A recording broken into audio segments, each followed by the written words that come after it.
So welcome to our YouTube channel guys.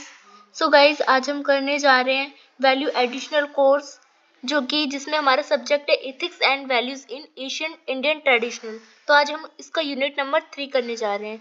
तो unit number first और unit number second में already करा चुकी हूँ। तो अगर आपने वो वीडियो नहीं देखी हो तो नीचे दिए गए प्लेलिस्ट से जाके आप वहाँ ये वीडियो देख सकते हैं। तो आज हम करेंगे यूनिट नंबर 3।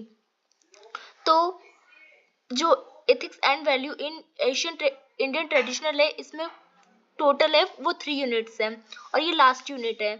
तो ये जो थर्ड यूनिट है इसमें हमें पढ़ना है the purpose of life in the text, यानी ग्रंथों में जीवन का उद्देश्य। तो हमारे जो ग्रंथ है तो उसका हमारे जीवन में क्या उद्देश्य है, हम इसके बारे में पढ़ेंगे इस वीडियो में। तो चलिए स्टार्ट करते हैं आज की हमारी वीडियो। तो वीडियो स्टार्ट करने से पहले अगर आप हमारे चैनल पर नए आए हो तो नीचे दिए गए बेल आइकन को दबा के चैनल को सब्सक्राइब कर दीजिएगा, जिससे सारी नोटिफिकेशन आपके पास जल्द से जल्द पहुंच जाए। साथ ही आप हमारे टेलीग्राम चैनल पर भी जुड़ सकते हैं, जहां आपको सारी नोटिफिकेशन और नोट्स प्रोवाइड कर दी जाएगी। तो चलिए स्टार्ट करते हैं आज की हमारी वीडियो, जो कि है यूनिट 3। तो ये जो वीडियो है वो Hindi medium and English medium दोनों स्टूडेंटों के लिए होने वाली है, क्योंकि इसमें जो नोट्स है वो Hindi medium and English medium दोनों के लिए अवेलेबल होने वाली है। तो लेट्स स्टार्ट। तो आज हम पढ़ेंगे unit number 3 the purpose of life in text, यानी ग्रंथों में जीवन का जो उद्देश्य है। तो इसमें हमें राइट कंडक्ट, बुद्धिस्ट, जैन और शर्मैनिक ट्रेडिशनल पढ़ना है। हमें पुरुषोत्तर्स, जो धर्म, अर्थ, कर्मा, मोक्ष, ये क्या होते हैं, इन सब के बारे में हम पढ़ेंगे। ठीक है, तो चलिए देखते हैं। तो सबसे पहले हम पढ़ते हैं the purpose of life in text, यानी ग्रंथों में जीवन का उद्देश्य क्या है। तो जीवन के उद्देश्य की खोज एक मौलिक बारहमासी प्रश्न है, यानी एक जो मौलिकता का जो प्रश्न होता है कि मौलिकता है क्या, तो वही जो ग्रंथ है उसमें दिया गया है। तो ग्रंथ का उद्देश्य क्या है, मौलिकों पर ही एक प्रश्न है। तो जिसमें सदियों ने मनुष्य को जो जैसे कि मतलब सदियों से जो मनुष्य को परेशानियां हो रही है, परेशान हो रहे हैं वो, तो मौलिकता को अपना के वो क्या कर सकते हैं, वो अपनी परेशानियों को दूर कर सकते हैं। तो प्राचीन भारतीय ग्रंथ इस अस्तित्व संबंधित जांच में गहन अंतर्दृष्टि प्रदान करते हैं। मानव अस्तित्व के अंतिम अर्थ और लक्ष्य पर विविध दृष्टिकोण प्रस्तुत करते हैं। ये ग्रंथ दार्शनिक और धार्मिक परंपराओं की विस्तृत श्रृंखला इसमें शामिल होती है, जिसमें नैतिक आयामों और सिद्धांतों पर प्रकाश डालते हैं, जो कि व्यक्तियों को सार्थक जीवन देने के लिए मार्गदर्शन करते हैं। तो ग्रंथों का उद्देश्य क्या होता है, देखिए हमारे जो प्राचीन ग्रंथ है एशियन ट्रेडिशनल कल्चर से, उनमें क्या है, उनमें बेसिकली मैं हर वीडियो में आपको बता रही हूँ कि उसमें एक नैतिकता की बात की गई है बेसिकली, कि एक मॉरलिटी क्या होती है, नैतिकता क्या होती है। हमें महाभारत से, रामायण से, उपनिषद से और वेदों से, बुद्ध जो हमारे बौद्धिक साहित्य हैं, जैन साहित्य, हमें इन सब से क्या मिलता है, एक जीवन का उद्देश्य मिलता है, एक मॉरलिटी, एक नैतिक जीवन कैसा होता है, हमें कैसे दूसरों के साथ अच्छा व्यवहार करना चाहिए, एक नैतिक जीवन जीना चाहिए, राजा के कर्म, अच्छी अच्छी बातें इन सब में की गई है। तो इन सब का उद्देश्य बेसिकली लोगों के को एक नैतिकता की ओर बढ़ावा देने के लिए इसका उद्देश्य है। तो जानते हैं द सर्च ऑफ मीनिंग, यानी अर्थ की खोज। तो प्राचीन भारतीय परंपरा में लंबे समय के केवल जो समय था उसमें जीवित रहने और भौतिक गतिविधियों से परे मानव जीवन के उद्देश्य को समझने की कोशिश की है। तो प्राचीन भारत की जो परंपरा थी, ट्रेडिशनल था, मतलब एशियन ट्रेडिशन, उसमें एक लंबे समय तक ओनली जीवन रहने के लिए और भौतिक गतिविधि ही नहीं की गई, बल्कि उनको समझने की उद्देश्य इसमें शामिल रही। वे मानते हैं कि मानव अस्तित्व गहरे महत्व और पूर्णता का अतिक्रमण और अंतर्निहित लालसा से ओतप्रोत है, यानी जो मानव जीवन है वो क्या है, वो पूर्णता, आक्रमण, जो अहिंसा तथा हम जो बहुत सारी हम गलत कामें करते हैं, हमारा ध्यान नहीं, तो इन सबसे भरा हुआ है, मतलब तो इसलिए हमें नैतिकता की ओर जाना चाहिए। तो इसलिए उद्देश्य इसका यही होता है। तो अर्थ की यह खोज विभिन्न धर्मों और मूलभूत ग्रंथों, दार्शनिक ग्रंथों और पौराणिक आख्यानों में स्पष्ट है। तो ये सब हमारे जो ग्रंथ है, तो इन सब में इन सब का विस्तार से वर्णन किया गया है। तो चलिए देखते हैं कि एथिकल फाउंडेशन क्या है, यानी नैतिक आधार क्या है। तो प्राचीन भारतीय परंपराओं में नैतिक और मूल्य जीवन के उद्देश्य की खोज से अभिव्यंग है। सही आचरण, अहिंसा, सच्चाई, आत्मा अनुशासन, करुणा, अप्रासहित और विभिन्न ग्रंथों में प्रचलित है। मतलब हमारे ग्रंथों में बताया गया है कि अहिंसावादी मतलब हिंसा नहीं करना चाहिए, सच बोलना चाहिए, आत्म अनुशासन, अपने को जानना चाहिए, लोगों के प्रति करुणा का व्यवहार करना चाहिए, दयालु होना चाहिए, मतलब दान करना चाहिए और लोगों की मदद करना चाहिए। ये सब क्या है, हमारे ग्रंथों में ये सब बात लिखी गई है। तो नैतिक सिद्धांत का मार्गदर्शक का जो प्रकाश स्तंभ के रूप में कार्य करते हैं। तो नैतिक सिद्धांत के बारे, ये सब क्या हुआ, ये सब नैतिक सिद्धांत है। तो नैतिक सिद्धांत और मार्गदर्शन का एक स्तंभ यानी एक पिलर के रूप में ये काम करता है। तो व्यक्ति को सदाचारी और समंजसपूर्ण जीवन की ओर ले जाता है। तो व्यक्ति को एक अच्छे जीवन, सदाचारी और एक बहुत सुंदर जीवन जिसमें नैतिकता हो, उसकी ओर ये ले जाता है। तो देखते हैं अब कि द पाथ ऑफ लिबरेशन यानी मुक्ति का मार्ग क्या है। तो कई प्राचीन भारतीय परंपराओं के लिए जीवन का अंतिम उद्देश्य जन्म और मृत्यु, संसार के चक्र से मुक्ति ही मोक्ष है। जो मुक्ति का मार्ग है, कई हमारे जो प्राचीन ग्रंथ है और जो एशियन ट्रेडिशनल है उसमें क्या लिखा गया, जीवन का अंतिम उद्देश्य जन्म और मृत्यु यानी संसार क्या है, संसार एक जन्म और मृत्यु है। इस चक्र से मुक्ति पाने जो पाते हैं हम, उसी को मोक्ष कहा गया। यानी संसार से मुक्ति हम पा ले, यानी जन्म और मृत्यु की जो चक्की होती है उससे हम मुक्ति पा ले, तो हम कहाँ पहुंचते हैं, हम मोक्ष प्राप्त होते हैं। तो मोक्ष की खोज, जो मोक्ष की खोज है, इस समझ से निर्देशित होती है कि इस मानव अस्तित्व की विशेषता पीड़ा और नरकता है। यह एहसास व्यक्ति को स्थायी आनंद और परमात्मा के साथ एकता की तलाश करने के लिए प्रेरित करता है। यानी ये हमें क्या बताता है कि मतलब संसार क्या है, संसार में पीड़ा है, नश्वर है और बहुत सारे दुख है, और इसलिए हमें ना इस संसार यानी जीवन और मृत्यु में क्या है, संसार ही जीवन और मृत्यु है, और जीवन मृत्यु में पीड़ा दुख ये सब है। तो अगर हम जीवन और मृत्यु से परे हो जाए यानी परमात्मा से मिल जाए, तो हमें एक आनंद होगा, एक बहुत सुख होगा, हमारी आत्मा परमात्मा से मिल जाएगी। तो क्या होगा, तो मुक्ति होगी यानी मोक्ष प्राप्त होगा, उसी को मोक्ष कहा गया है। तो देखते हैं अब बुद्धिक जो एथिक्स है यानी बौद्धिक जो आचार है। तो सिद्धार्थ गौतम थे यानी जो बुद्ध द्वारा स्थापित बौद्ध धर्म में 4 आर्य सत्य की बात कही है, और अष्टांगिक मार्ग के माध्यम से मानव पीड़ा को कम करने पर इसमें जोर दिया गया है। तो बेसिकली जो बौद्ध धर्म है उसके 3 पिटक थे, सूत पिटक, अधम पिटक और विनय पिटक। तो उसमें से जो उनका पहला पिटक था सूत पिटक, तो उसमें 5 निकाय थे। तो उसकी सबसे लास्ट वाली निकाय थी दीर्घ निकाय। तो उसके दीर्घ निकाय में कि जो 27वां उसका सूत था, यानी उसका 27वां चैप्टर था, वो था अगना सुत्ता। तो अगना सुत्ता के अंतर्गत ही आपने पढ़ा होगा अगना सुत्ता, अगर आपने political science, Indian political thought आपने पढ़ा होगा सेमेस्टर 3 में, तो आपको ये पता होगा कि उसमें अगना सुत्ता एक चैप्टर है। तो अगना सुत्ता के अंतर्गत उसमें लिखा गया है कि मानव क्या है, मानव के जीवन एक दुख से भरा है। मतलब 4 आर्य सत्य की बात कही गई है। 4 आर्य सत्य क्या है कि दुख है, दुख का निवारण, दुख के कारण, दुख का जो मतलब कैसे उसको दूर किया जाए, यही 4 आर्य सत्य हैं जीवन के, कि जीवन में दुख ही है, सत्य यही है। तो इसका एक मार्ग बताया गया है, 8 मार्ग, अष्टांगिक मार्ग जिसे कहते हैं। इसको मानव की पीड़ा को कम करने पर इसमें जोर दिया गया है।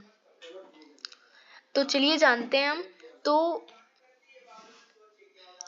द 4 नोबल्स ट्रूथ यानी 4 आर्य सत्य क्या है।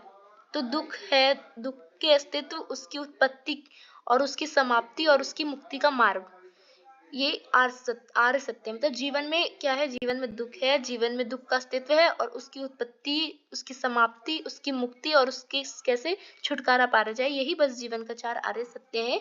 ये बौद्ध धर्म के जो संस्थापक है गौतम बुद्ध, वो बताते हैं। तो वो बताते हैं कि दुख का सत्य यानी दुख से जीवन भरा हुआ है। दूसरा कि दुख के कारण यानी समुदाय, दुख इच्छा और अस्तित्व का कारण होता है। दुख के अंत सत्य यानी निरोध, दुख को समाप्त किया भी जा सकता है। इच्छा और अशक्त निर्वाण यानी दुख के अंत के निर्माण के मार्ग भी बताते हैं, जिसे अष्टांगिक मार्ग कहते हैं। तो अब जानते हैं हम द 8 फोल्ड पाथ क्या है, यानी अष्टांगिक जो मार्ग है वो क्या है। तो अष्टांगिक मार्ग में मैंने बताया, इसमें वो 8 तरह के मार्ग बताते हैं, यानी सम्यक समझ, अच्छी समझ रखना, जिससे हम क्या कर सकते हैं, दुख को दूर सकते हैं।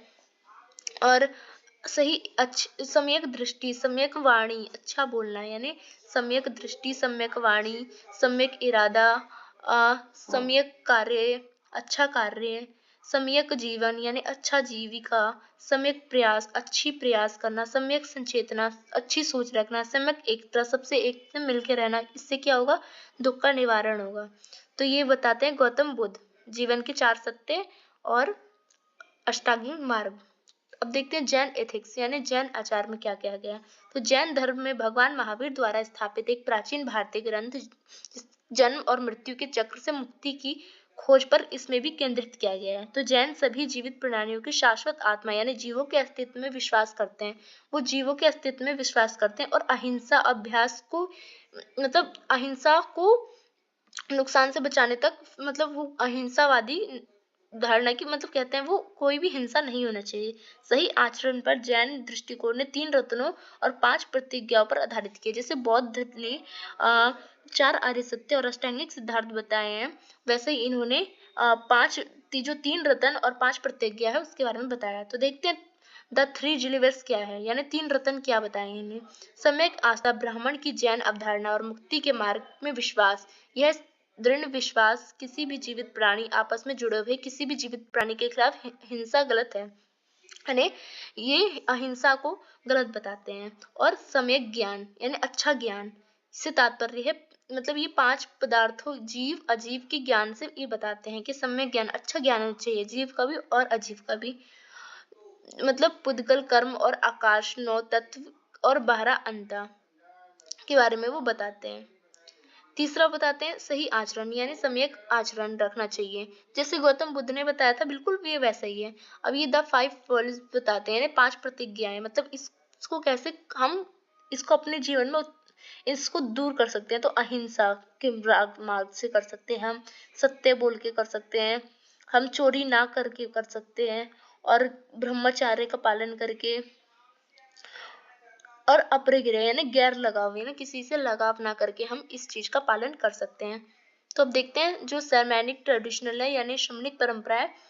तो बौद्ध धर्म और जैन धर्म के अलावा प्राचीन भारत में आजीविका जो चरवाक सहित कई अन्य श्रमक परंपराओं का घर था, यानी श्रमक परंपरा जैन धर्म और बौद्ध धर्म को कहते हैं। और इसके अलावा ऐसी और भी मतलब परंपरा थी।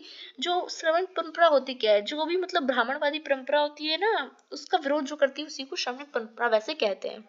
तो मखली गोस्वाला द्वारा स्थापित आजीविका नियतिवाद और विश्वास करते हुए जो यह विस्तृत दृष्टिकोण, जहां मानवीय कार्य और सही सब पुण्य निर्धारित था, तो उनको स्वीकार और उनके साथ समन्वय रखने पर ही केंद्रित था। तो सम्यक परंपरा बेसिकली आप ये लिख दीजिएगा पेपर में, सम्यक परंपरा बौद्ध धर्म और जैन धर्म होते हैं, और ऐसे और भी धर्म थे, ये लिख दोगे। और दूसरी चीज आप लिख दोगे, जो चीज मतलब जो परंपरा ब्राह्मणवादी परंपरा अनुष्ठान और बहुत सारे यज्ञ, बड़े बड़े कर्मकांड करने का विरोध करती है तथा आत्मा से परमात्मा का मिलन करती है, और क्षेत्र विस्तार की जगह अहिंसा का मार्ग जो खोजती है, उसी को श्रमणिक परंपरा ही कहते हैं। तो दूसरी ओर चरवाक भौतिक और नास्तिक दृष्टिकोण रखते हैं। ये लोग, उन्होंने पर्वतीय जीवन के विचार को अस्तित्व अस्वीकार कर दिया। उन्होंने जो मतलब ये मतलब नास्तिक जीवन मतलब ये लोग मूर्ति पूजा का भी खंडन करते हैं, और पार्वती की जो जीवन है हिंदू धर्म में, उनका भी ये लोग विरोध करते हैं। सुख और आनंद की खोज में वकालत करते हैं, और ये लोग जो राज्य की संरचना है वो भी भगवान से ना रिलेटेड करके वो कहते हैं सामाजिक समझौता से हुआ था। अब देखते हैं पुरुषार्थ जो चतुष्टय है क्या है। तो पुरुषार्थ चतुष्टय जो है वो है पुरुषार्थ जो चतुष्टय है, जिसमें जीवन के 4 उद्देश्य के रूप में जाना जाता है। ये जैसे बौद्ध धर्म के 4 आर्य सत्य थे, तो प्राचीन भारतीय परंपराओं में एक अवधारणा है जो मानव जीवन में 4 लक्ष्य उद्देश्यों को रेखांकित करती है, यानी नैतिक संहिता जो है, धर्म और अर्थ। तो धर्म में आते हैं नैतिक संहिता, और अर्थ में आते हैं भौतिक और समृद्धि। तो और काम, मतलब धर्म, अर्थ, काम और मोक्ष, ये क्या की गई है, पुरुषार्थ चतुष्टय में बात की गई है। तो धर्म में क्या आता है, नैतिक और संहिता धर्म के अंदर आ जाता है। अच्छे अच्छे काम करना और कानून का पालन करना वो धर्म होता है।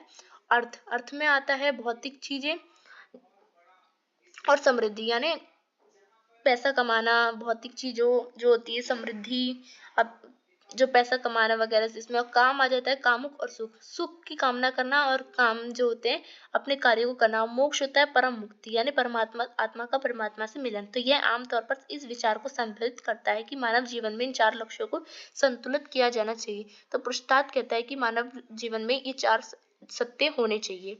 जैसे बौद्ध धर्म कहते हैं, जैन धर्म कहते हैं, वैसे कि ये भी पुरुषार्थ जो है ये सनातन धर्म का है। तो अब देखते हैं कि धर्म एथिकल ड्यूटी क्या है, यानी धर्म में जो नैतिक कर्तव्य है वो क्या है। तो धर्म हिंदू दर्शन में एक आवश्यक अवधारणा है। धार्मिक मार्ग और नैतिक कर्तव्य को संदर्भित करता है, जो कि व्यक्तियों के कार्यों को नियंत्रित करता है। यह न्यायपूर्ण और सामाजिक समाज की नींव बनाता है। ये धर्म क्या करता है? धर्म नैतिक कार्य करता है। धर्म हिंदू दर्शन में अच्छी अवधारणा या अच्छे कार्य करवाता है। जब नैतिकता से हम कोई कार्य करते हैं तो समाज क्या होता है? समाज की एक नींव बढ़ती है। व्यक्ति स्तर पर धर्म व्यक्तियों को उनकी भूमिका और पूरा करने में मार्गदर्शन करता है, जिम्मेदारियों और निस्वार्थ भाव से। मतलब जब नैतिकता की ओर हमारा बढ़ाव होता है तो हम ईमानदार होते हैं, और कोई भी काम करते हैं तो हम बिन स्वार्थ का करते हैं, उसमें कोई स्वार्थ नहीं होता है। और समाज में धर्म विभिन्न वर्गों, वर्णों और जो जीवन के चरणों यानी आश्रमों के कर्तव्य को परिभाषित करता है। तो जो समाज में जो धर्म है, धर्म में हमारे क्या बताया गया है कि 4 वर्ण, अगर धर्म का पालन करना है तो हमें 4 वर्ण बताए गए हैं हिंदू धर्म में। ब्राह्मण, क्षत्रिय, वैश्य, शूद्र। की ब्राह्मण का धर्म क्या है? ब्राह्मण का धर्म है लेखा जोखा करना, और क्षत्रिय का धर्म है सुरक्षा करना, युद्ध करना। वैश्यों का धर्म है कि व्यापार करना, खेती करना, और जो शूद्रों का धर्म है वो है कि तीनों वर्णों की सेवा करना। और 4 जो आश्रमों की बात की गई है, यानी ब्राह्मण जो मतलब जो ब्रह्मचार्य होता है, फिर जो वानप्रस्थी होता है, फिर सन्यास होता है, तो इन सब की बात की गई है। उदाहरण के लिए एक राजा का कर्तव्य अपनी प्रजा की रक्षा करना होता है, जबकि एक शिक्षक का कर्तव्य होता है छात्रों का ज्ञान प्रदान करना। तो मतलब धर्म का मतलब ये नहीं है कि भगवान से रिलेटेड, धर्म का मतलब है कि जो व्यक्ति जो काम कर रहा है वो नैतिकता की, और मतलब उसका नैतिक मूल्य के आधार पर वो काम करे, वही धर्म है। धर्म वो है कि नैतिक तौर पे अगर कोई व्यक्ति अपना काम कर रहा है, जैसे कि शिक्षक, मैं आपको पढ़ा रही हूँ तो मैं अपना धर्म कर रही हूँ, आप पढ़ रहे हो तो आप अपना धर्म कर रहे हो। और जैसे मोदी जी हमारे लिए काम कर रहे हैं तो वो हमारा धर्म, मतलब वो अपना धर्म कर रहे हैं। हम उन्हें वोट दें तो हम अपना धर्म कर रहे हैं, तो वही धर्म होता है। अब देखते हैं कि अर्थ क्या होता है, यानी समृद्धि जिसमें होता है। तो अर्थ का तात्पर्य है कि भौतिक समृद्धि, धन और सफलता से इनमें एक मतलब आर्थिक सामाजिक स्थिति के साथ साथ भौतिक संपत्ति संचय शामिल होते हैं, जिसमें स्वयं परिवार का भरण पोषण के साथ साथ सामाजिक दायित्वों को पूरा करने में आवश्यक होता है। अर्थ का मतलब जो हम आर्थिक रूप से जो भी काम करते हैं, व्यापार करते हैं, पैसे कमाते हैं, और जो इससे हम समाज का कल्याण करते हैं, समृद्धि जो होता है वो अर्थ के अंदर आ जाती है। हालांकि यह भी माना जाता है कि अर्थ का अनुसरण धर्म की सीमा के भीतर किया जाना चाहिए। मतलब धर्म, अगर हमें पैसे यानी अर्थ कमाना चाहिए, हमें अपनी इकोनॉमी बढ़ानी चाहिए, तो हमें धर्म से रिलेटेड काम करके ही कमाना चाहिए। अधर्म करके हमें ये सब नहीं कमाना चाहिए। धर्म ग्रंथ की जो धन की तलाश में लालच, बेईमानी, शोषण के प्रति सावधान करते हैं। मतलब जो भारतीय जो ग्रंथ है इंडियन ट्रेडिशनल, उसमें जो अर्थ कमाने के लिए, धन कमाने के लिए क्या की गई है, उसमें ये की गई है कि सावधान रहे कि लालच ना करे, बेईमानी ना करे, और किसी का शोषण ना करे, धर्म का पालन करते हुए अर्थ को कमाए। अब जानते हैं कि काम क्या है, यानी डिजायर, इच्छा। काम यानी इच्छा। काम का तात्पर्य है कि इच्छा आनंद, कामुक आनंद से। इसमें मानव जीवन में एक लक्ष्य के रूप में देखा जाता है, जबकि आध्यात्मिक परंपरा इच्छा को आध्यात्मिक प्रगति में बांध के रूप में देखती है। तो भारतीय परंपराओं में काम की मानव जीवन एक वैध प्राकृतिक पहलू के रूप में मानी जाती है। मतलब काम क्या है? काम काम यानी इच्छा, इच्छा को काम बताया गया है। आनंद, हम किसी चीज का हम ये करेंगे, हम वहां जाएंगे, हम ये लेंगे, हम वो करेंगे, हम ये बनना चाहते हैं, हम ये सब हमारी क्या है? ये हमारी काम है। जो भी हमारी भौतिक इच्छा होती है वो हमारी कामना होती है, वो हमारे काम होते हैं। तो काम को किसी नकारात्मक चीज के रूप में नहीं, बल्कि जीवन के आवश्यक हिस्से के रूप में देखा जाता है। नैतिक सीमाओं के भीतर सुखों की खोज में वैध मानवीय अनुभव माना जाता है। यानी काम, हम काम अगर नैतिक मूल्य के अंदर करें तो ये अच्छा माना जाता है। तो काम की सीमाएं शील, विवेक और सम्मान सिद्धांतों पर आधारित होती है। दूसरे के लिए स्वयं के दूसरों के लिए हानि और पीड़ा का कारण नहीं बनना चाहिए, यानी हमें ऐसी कामना नहीं करना चाहिए जिससे दूसरों को पीड़ा पहुंचे। अब देखते हैं कि मोक्ष क्या है इसमें, यानी लिबरेशन यानी मुक्ति। तो मोक्ष जिसे मुक्ति या निवारण के रूप में भी जाना जाता है, जीवन का अंतिम लक्ष्य होता है ये, जो कि जन्म और मृत्यु यानी संसार के चक्र से मुक्ति और आध्यात्मिकता, ज्ञान और परमात्मा से हमें मिलन का ये प्रतीक होता है। तो मोक्ष स्वयं और ब्रह्मांड की वास्तविकता, प्रकृति और आध्यात्मिक ज्ञान को ज्ञान से प्राप्ति के माध्यम प्राप्त किया जा सकता है। तो मोक्ष से हम क्या कर सकते हैं, मोक्ष प्राप्त हम आध्यात्मिक की ओर जुड़ सकते हैं, परमात्मा से हमारा मिलन हो सकता है।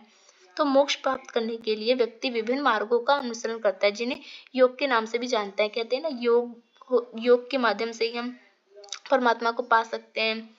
तो इसमें कर्म योग होता है, यानी हम अच्छे कर्म, योग भी कैसा, अच्छे कर्म, कर्म का योग, अच्छे कर्म करेंगे तो हम क्या करेंगे, हम मोक्ष प्राप्त करेंगे। हम अच्छे निस्वार्थ काम करना, भक्ति योग, भक्ति करना, ज्ञान योग, यानी मतलब योग की बात करिए, कितने तरह की, काम योग, भक्ति योग, ज्ञान योग और राजयोग। यानी काम योग में आ जाता है निस्वार्थ हमें कर्म करना चाहिए, भक्ति योग में हमें भक्ति का मार्ग अपनाना चाहिए, ज्ञान योग में हमें ज्ञान अपनाना चाहिए और ज्ञान का मार्ग का पालन भी करना चाहिए, राजयोग में हमें ध्यान और आत्मा अनुशासन का मार्ग करना चाहिए। अब देखते हैं कि महाकाव्यों में नैतिक दुविधाएं क्या हैं। तो जो महाकाव्य क्या है, महाकाव्य तो बेसिकली रामायण और महाभारत को ही महाकाव्य कहा जाता है। तो रामायण और महाभारत जैसे महाकाव्य उनके पात्रों द्वारा समान की गई नैतिक दुविधा और नैतिक चुनौतियों की समृद्ध स्रोत ने। रामायण में भगवान राम का वनवास और उसके बाद रावण के खिलाफ युद्ध कर्तव्य निष्ठा और धार्मिकता के नेतृत्व पर सवाल उठाता है। तो व्यक्ति बलिदान की कीमत पर भी राम का धर्म के प्रति पालन, एक आदर्श नेता एक और उसका आचरण स्थापित करता है। तो महाकाव्य में नैतिक दुविधाएं मतलब क्या है, मतलब अगर हम नैतिकता का पालन करते हैं, हमें रामायण से ही सीखने को मिलता है कि राम जी ने नैतिकता का पालन करा, उनको वनवास तो हुआ, उनको सीता से अलग तो हुए, और उन्होंने अनैतिक कार्य मतलब रावण को मारा तो जरूर, पर क्या हुआ, उनसे उनका एक अच्छा बलिदान दिखा, उनका एक अच्छा आदर्श दिखा, उनका एक अच्छा नैतिकता दिखा, एक अच्छा नेता के रूप में वो उभरे, एक अच्छे राजा के रूप में वो उभरे, एक आदर्शवादी राजा बने। तो वही है, अगर हम नैतिक के मार्ग पे चलेंगे तो हमें दुविधा तो होगी। तो इसलिए महाकाव्यों में भी बताया गया है कि नैतिक के मार्ग पे दुविधा तो होती है, पर क्या होता है, हम एक आदर्श के रूप में लोगों के सामने उभरते हैं। तो इसी प्रकार महाभारत में नैतिक दुविधा का एक जटिल जाल प्रस्तुत करता है, यानी पांडवों और कौरवों के बीच लड़ा गया कुरुक्षेत्र युद्ध जो है वो नैतिकता, धार्मिकता और न्यायपूर्ण युद्ध की अवधारणा पर गहरा सवाल खड़ा करता है कि अगर नैतिकता का पालन कर रहे हैं तो युद्ध क्यों हुआ। तो युद्ध के मैदान में अर्जुन आंतरिक संघर्ष, जैसा कि भागवत गीता में दर्शाया गया है कि जीवन भर का कर्तव्य दार्शनिक और नैतिक पहलुओं पर प्रकाश डालता है। यानी देखिए, अब कहेंगे नैतिक कार्य कर रहे हैं तो नैतिक में युद्ध नहीं होगा, पर क्या है, वो युद्ध धर्म के लिए किया गया था, इसलिए वो युद्ध अच्छा था। तो इसलिए हमें नैतिकता में भी हमें बहुत सारी बाधाएं आती है, पर उस बाधाएं को हम पार कर ले तो लोग क्या होता है, हम एक दूसरों के लिए आदर्शवादी बन जाते हैं। सो नेक्स्ट है पौराणिक परंपराएं। तो पुराण प्राचीन ग्रंथों का एक संग्रह है जिसमें हिंदू धर्म और देवी देवताओं के बारे में कहानियां और मिथक शामिल, मतलब कहते हैं मिथक, बट पौराणिक आपको लगता है कि पौराणिक कथाएं मतलब मिथक है, नहीं ना। इन कहानियों में अक्सर नैतिक विषय होते हैं और सदाचारी जीवन जीने के मार्गदर्शन मिलता है। हमें क्या पौराणिक कथाओं से हमें क्या मिलता है, हमें नैतिकता का ज्ञान मिलता है। आप देखिए महाभारत, रामायण, इन सबसे हमें इतनी अच्छी अच्छी बातें, एक आशावादी आदर्शवादी राजा, भाई का भाई से, माँ का बेटे से प्यार, मतलब इतनी अच्छी अच्छी बातें इसमें सिखाई गई हैं। तो पौराणिक परंपराएं से हमें एक अच्छा नैतिकता उभरते हुए दिखता है। उदाहरण के लिए भगवान विष्णु के अवतारों की कहानी धर्म को बनाए रखने में, बुरी ताकतों को ब्रह्मांड की रक्षा करने के लिए मतलब इस पे प्रकाश डाला करते हैं कि जब भी मतलब कहते हैं ना, यदा यदा ही धर्मस्य ग्लानिर् भवति न भारत अभ्युत्थानम् धर्मस्य तदानीं सृजाम्यहम्।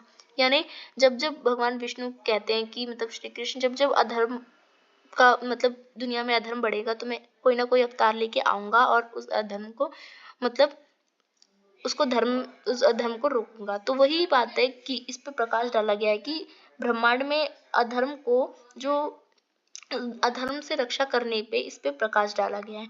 तो विष्णु के अवतार जैसे राम और कृष्ण धार्मिकता, सत्य और करुणा जैसे गुणों का उदाहरण देते हैं। आपने देखा होगा श्री कृष्ण धार्मिकता का, सत्य का, उनके प्रति इतने करुणा भाव इसका उदाहरण देते हैं। श्री राम इतना अच्छा उदाहरण देते हैं, नैतिकता, आदर्शवादी राजा अपने राज्य का, राम राज्य का, तो सिद्धांत का प्रदर्शन करते हुए जिनका व्यक्ति को अनुसरण करना चाहिए, उनका पालन करना चाहिए। हमें कितनी अच्छी अच्छी बातें हमारे पुरानी कथाओं से मिलती है। तो यही हमारा इंडियन ट्रेडिशनल है, हमारा कल्चर है। तो हम सबको तो प्राउड है, हमारा कल्चर इतना अच्छा है। उदाहरण के लिए प्रहलाद की कहानी भगवान की भक्ति के महत्व और अहंकार को, अभिमान के परिणामों को दर्शाती है। मतलब प्रहलाद की कहानी आपने देखा होगा, हिरण्यकश्यप, प्रहलाद, उसमें उनके अहंकार था, जो अपने बेटे को ही वो मतलब जलाना चाहता था, पर क्या हुआ, होलिका जल गई। तो अभिमान को भी इसमें दर्शाया गया है। पुराणों पुराण में कर्म की अवधारणा पर जोर देते हैं। पुराण क्या कहते हैं कि हमें अच्छे अच्छे कर्म करना चाहिए, और कर्म कैसे करना चाहिए, धर्म के अनुसार करना चाहिए, जहाँ कार्यों को जो अपरिहार्य परिणाम होते हैं, चाहे इस जीवन में या अगले जीवन में, तो हमें अच्छे अच्छे कर्म करना चाहिए। अगर हम जैसा कर्म करते हैं हमें वैसा फल मिलता है, और हमें हर जन्म में कर्म करने चाहिए, ऐसे करने चाहिए, धर्म के अकॉर्डिंग करने चाहिए। तो धार्मिकता और द्वेष के बीच यह शाश्वत संघर्ष है कि न्यायपूर्ण समाज में सुनिश्चित करने के लिए हमें नैतिक मूल्यों को बनाए रखने का महत्व सिखाता है। तो हमारे जो धर्म है वो हमारे समाज में और हमारे सोसाइटी में एक अच्छा नैतिक मूल्य सिखाता है। तो हम क्या सीखते हैं इनसे, तो जो भी हमारे इंडियन ट्रेडिशनल है, कल्चर्स हैं, इन सब से हम एक बेसिकली हम सबसे एक नैतिक चीज ही सीख रहे हैं। हम राम कृष्ण को देखते हैं, इतनी अच्छी अच्छी बातें सीखते हैं हम उनसे।